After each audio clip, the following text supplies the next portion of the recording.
सूत्रों के हवाले से टीएमसी खेमे से जुड़ी बड़ी खबर आ रही है। दिल्ली से यह खबर, जहां पर केंद्रीय मंत्री भूपेंद्र यादव से मिली सायोनी घोष।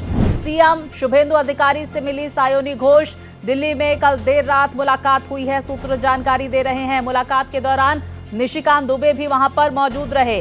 तो देखिए, जिस तरह से सायोनी घोष को लेकर चर्चा जोरों पर नजर आ रही है।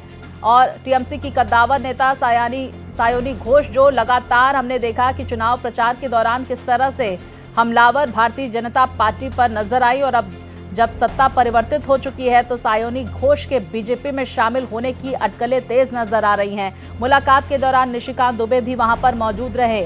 तो बड़ी खबर टीएमसी खेमे से जुड़ी हुई सूत्रों के हवाले से आ रही है। आपको बता दें, केंद्रीय मंत्री भूपेंद्र यादव से मिली हैं सायोनी घोष।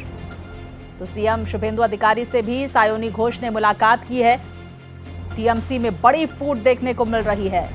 सायोनी घोष जो ममता की बेहद करीबी मानी जाती हैं, और हमने चुनाव प्रचार के दौरान भी देखा कि किस तरह से वो पूरी तरह से हमलावर नजर आई। और अब जब नतीजे बदले, सत्ता परिवर्तित हुई, तो सायोनी घोष भारतीय जनता पार्टी में शामिल हो सकती हैं। इस तरह की चर्चा जोरों पर है।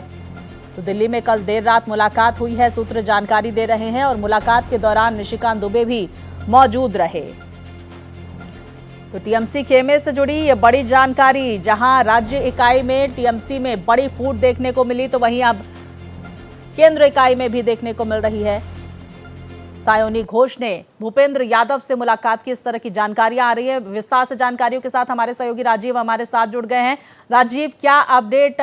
सायोनी घोष को लेकर अटकलें तेज है कि जल्द ही वो बीजेपी में शामिल हो सकती हैं, और बीते कल की ये मुलाकात, सूत्र जानकारी दे रहे हैं।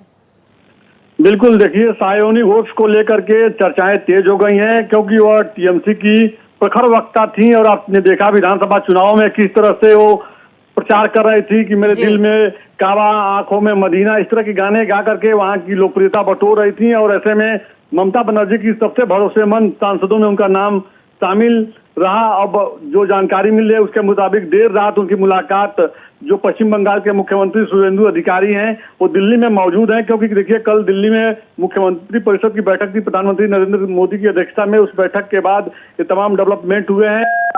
भी मुख्यमंत्री शुभेंदु अधिकारी दिल्ली में हैं।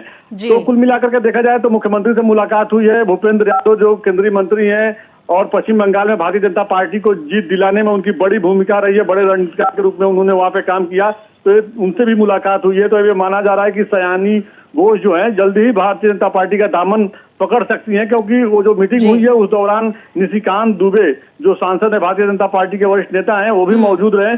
कुल मिलाकर देखा जाए तो भारतीय जनता पार्टी ने अपना रोड मैप तैयार कर लिया है कि किस तरह से टीएमसी सांसदों को भारतीय जनता पार्टी एनडीए का पार्ट बनाना है। समझने वाली ये भी बात होगी कि आखिर महिला ब्रिगेड क्यों टीएमसी से अलग हो रही है। पहले काकोली घोष, और उसके बाद बीते कल हमने देखा सुष्मिता देव ने इस्तीफा दिया, और अब सायोनी घोष जो हैं वो भारतीय जनता पार्टी से संपर्क में है। तो बीजेपी अब लगातार टीएमसी के लोगों को खींच रही है, लेकिन महिला ब्रिगेड टीएमसी से अलग हो रही है। वजह इसकी क्या है, और क्या लगता है आज सायोनी घोष इस्तीफा दे सकती हैं? कल सुष्मिता देव ने इस्तीफा दिया, और ये सब महिलाएं वो हैं जो ममता बनर्जी के बेहद करीबी हैं।